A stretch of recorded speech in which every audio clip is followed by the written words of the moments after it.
the simple link 1D iExpression allows to connect an arbitrary 1D property. So 1D properties is everything that consists of one number, yeah, like opacity or rotation of a layer, not something like 2D positions of 2D layers or 3D positions of 3D layers. So arbitrary 1D properties to another 1D property.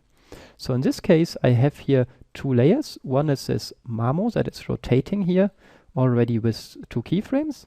And the other element is this world element, yeah, which is currently not rotating, which I can also, of course, animate here by keyframes. And now we want the rotation of this world follow the rotation of this mamo. By this, we just select this rotation and click here on this link to. Now we have an iExpression that takes whatever property you apply it to, just the value of this rotation, and yeah, links to it. So we now select the rotation of this world and apply. And what now happens is that the world perfectly follows the mamo, yeah, just does exactly the same. You can do the same also with opacity, for example. Yeah, we can have here the opacity, and I just undo this link here and relink now to opacity and apply it to the opacity of this layer. Apply. And now, if we lower the opacity of this one, the other one also follows, yeah. If I deactivate the link temporarily, you can open this here, and here you see the simple link 1D iExpression is applied. You can deactivate it by clicking here. Now you can see the keyframe value is still 100, but once I add the expression, just the value from this one here is taken over. Okay, very nice. If we want to modify such an iExpression later, we can always load it. Yeah, so for example, let's assume we want to change this rotation iExpression here. So we go to the rotation and click on load. And now we have here again the iExpression that is linked to the rotation of mamo. And let's assume we now want to play a bit with the parameters. So one thing we can do is we can specify a certain offset. If we offset here, for example, by 90 degrees and reapply it, you can see that it follows the other one, but it's always rotated by 90 degrees more. Yeah, this is just a constant offset that is added. I set this back to 0.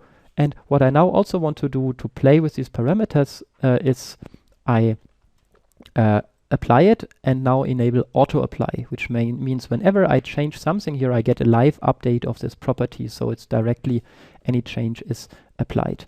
And one thing I can also do is I specify a time offset. So let's say we want to be have it delayed by 25 frames, like this. Yeah.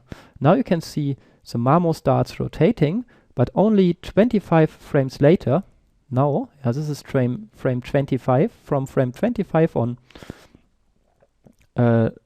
this one moves, so it's always a little bit delayed.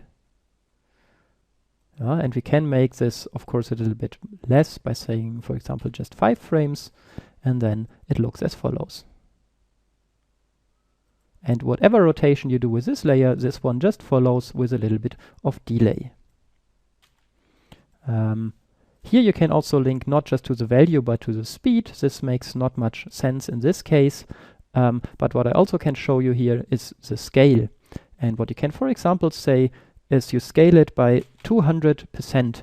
Yeah? And if you do this, it means whenever the mamo rotates, the world rotates twice as much. Yeah? So you can see now that the world is rotating much faster, and while the mamo does just 1 round of rotation, the world does 2 rounds of rotation in total here.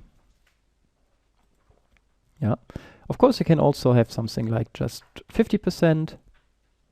And what then happens is, while the mamo is doing 1 full rotation, the world is just doing half a rotation. And now let's say, okay, we want it to be just half a rotation, but we do not want it to start here, yeah, and end with being upside down, but it rather should start upside down. Then we can say, okay, it should be scaled from the final value here of 180. Yeah, so we go to 180, and if we do this, or no, what is it? The final rotation value is, oh, sorry, of course, 360. Yeah, so at 360 it should have its original value. This means here at the end it's nicely rotated, yeah. Here the end is one full rotation, which means 360 degrees. So here it has its original value, and here at the start it is now upside down. So with this scaling and around which value should be scaled and these offsets, you can manipulate this link here in various advanced way, but usually you don't need these aspects at all, just leave these options here closed and connect one property to another one.